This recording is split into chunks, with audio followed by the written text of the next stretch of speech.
So, guys, what I can say is this: no, a solar panel is only as smart as the grid it is connected to. And here is the catch: most grid can't handle fluctuating renewables. We know that. If you've been moving around countries or you've been in the industry for a little while, like I have been, I'm sure you heard that time and time again. That's why you're hearing people saying, you can't industrial renewables, right? That's part of the problem. So I want to talk about this very same problem. I want to talk about why I believe smart grid are the digital backbone of clean energy. Yeah? Excellent. I'll see you in a few seconds.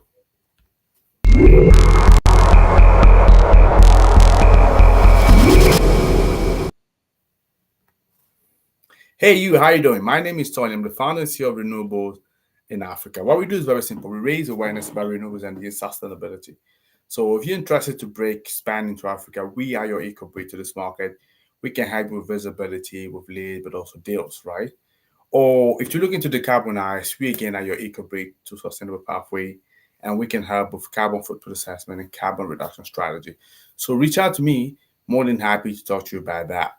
Now, imagine having suns and wind in abundance. Oh, you don't need to imagine. So when you go in some countries in the continent, you see that plentiful. Yeah. But you watch it wasted, being wasted because the grid can't store or balance it. And that's the trouble. And that's an issue. That's like having wells full of water in a drought, but no pipe to deliver it. Yeah, you see the problem? I'm sure you do because you live it on a daily basis. And lots of you are reaching out to me and say, hey, Tony, how can we not do it right? Yeah, it's a good question. But first things first of all is to understand what's happening, find out what could be potential solution, and then implement it, isn't it? So smart grid can solve this problem using AI, sensors, but also digital control. So what they will do, they'll balance demand and supply in real time. Yeah. So I know, for example, in the country of Rwanda, the piloting digital mini grid that detect fault instantly and reroute power before user even notice. So yeah, great. That's great service. Yeah. And this is the invisible tech that makes renewables reliable. That's why I'm quite confident that we can grow renewables because, like I said, there's a lot of tech of it basically happening. People just don't see that. Yeah. So it is happening and we can make it happen. We can make it move faster. So clean energy, it is not just panels and turbine. No, if you think that's the case, wrong. No, no, no. It's also about the intelligence behind the wire, right? So in RIA, we see, Africa digital situation as a first advantage.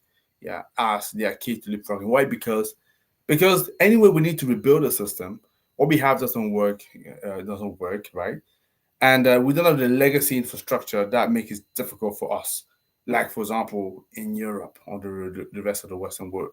Yeah, so it's possible now to look at those new model, agile, much more powerful, much more responsive, that work with AI, with technology, to potentially as a key to leapfrogging. Yeah, we shouldn't be afraid to say that. I know sometimes when we say that, people say, "Oh, why would you wanna, you know, explore, try out something in Africa that hasn't worked before?" Just because before we didn't know that such an option exists. As simple as that. Yeah. So I put the question out there. So what is that you think? Yeah. So smart grid are the digital backbone of clean energy. That's what I was developing here as a main idea. So do you agree? Do you not agree? Comment. Let me know what you think. Okay. See you tomorrow. Don't forget to share, subscribe. You haven't done it yet, and obviously pass on. Take care, guys. Peace out. Bye bye.